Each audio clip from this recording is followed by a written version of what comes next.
सरकार को हम बाध्य कर दें, या तो सरकारी स्कूल बंद कर, गरीब के बच्चे पढ़ते हैं वहां पर डीएम, एसपी और सभी के बच्चे किसी तरह का भ्रष्टाचार, चाहे अफसरशाही का हो चाहे नेताओं का है, मैं बंद करा दूंगा। चुनाव का त्योहार आने वाला है और चुनाव आते ही राजनीतिक दल के सभी नेता नए नए वादे, नए भरोसे के साथ मैदान में अपना किस्मत आजमाने उतर जाते हैं। सभी चुनावी दल के नेता जनता के बीच में जाकर जनता को नए नए ख्वाब की सपना दिखलाकर चुनाव जीतने की कोशिश करते हैं। तो वही इस बार जमुई संसदीय क्षेत्र से एक नया चेहरा देखने को मिलेगा। बता दें कि पद्मश्री डॉक्टर जगदीश प्रसाद जमुई संसदीय क्षेत्र से सांसद का चुनाव लड़ने के लिए कमर कसते हुए जमुई संसदीय क्षेत्र के वर्तमान सांसद चिराग पासवान को टक्कर देने जा रहे हैं।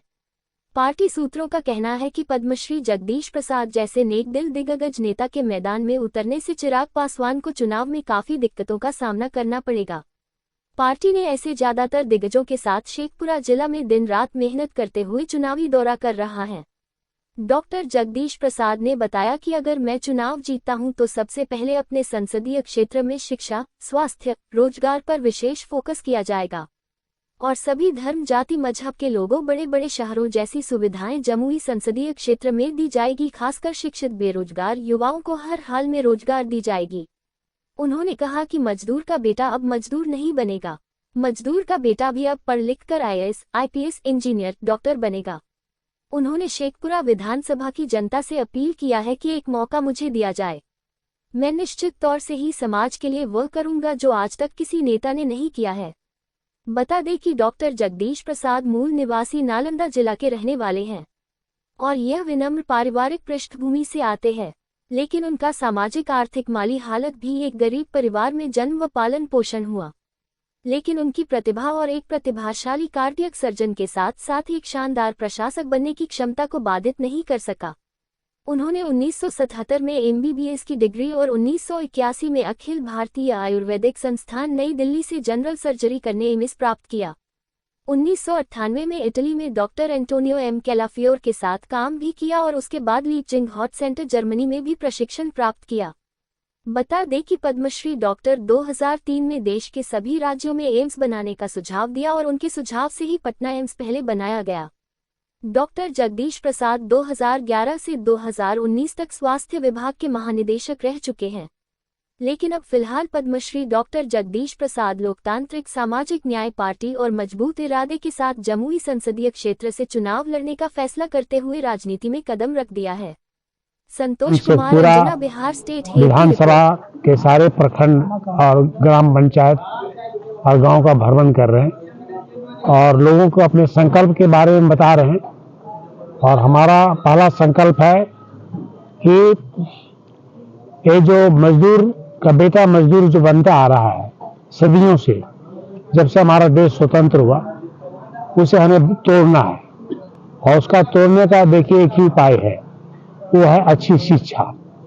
तो हम चाहते हैं कि सरकार को हम बाध्य कर दें, या तो सरकारी स्कूल बंद कर दो, और नहीं तो उसी सरकारी स्कूल में जहां हमारे गरीब के बच्चे पढ़ते हैं वहां पर डीएम, एसपी और सभी के बच्चे पढ़ें।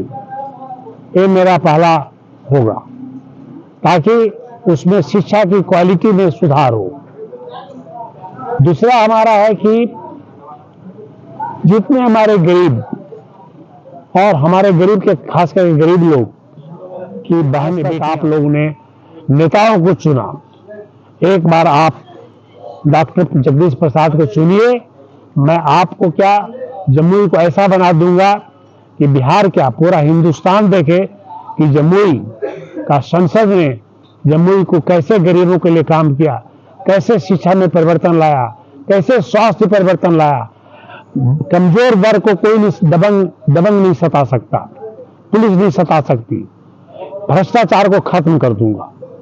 मैं नहीं जानता कि पूरे बिहार में खत्म करूंगा कि नहीं करूंगा, लेकिन जमुई में किसी तरह का भ्रष्टाचार, चाहे अफसरशाही का हो चाहे नेताओं का है, मैं बंद करा दूंगा। एक मेरा सवाल है सर, जितने भी राजनेता आते हैं चुनाव से पहले बहुत बड़े बड़े वादे करते हैं, लेकिन चुनाव जीतने के बाद फिर जनता के बीच में तो वो जाते ही नहीं, इसके बारे में क्या कहना चाहेंगे? ये आपने बिल्कुल सही कहा। इसी कारण 77वां साल होने जा रहा है संविधान स्वतंत्र हमारे देश का, लेकिन आज भी गरीब के बेटा गरीब, मजदूर का बेटा मजदूरी बन रहा है। और ये जो देख रहे हैं 83 करोड़ को हमारा भाजपा ने भिखमंगा बना दिया। इसी कारण से अगर इसकी सोच अच्छी होती तो इन्होंने 11 लाख करोड़ रुपया व्यापारियों को माफ किया। अगर उसमें से 2 लाख करोड़ रुपया मनरेगा में डाल देते तो हमारे देश की गरीबी खत्म हो जाती, क्योंकि मनरेगा में 600 रुपया देते, 200 दिन काम देते, हमारे हर मजदूर को 18,000 रुपया मिलता महीना में, अपने परिवार को ठीक से देखता, और भाजपा के केंद्र सरकार को अनाज देने की जरूरत नहीं पड़ती। ये मैं कहना चाहता हूं।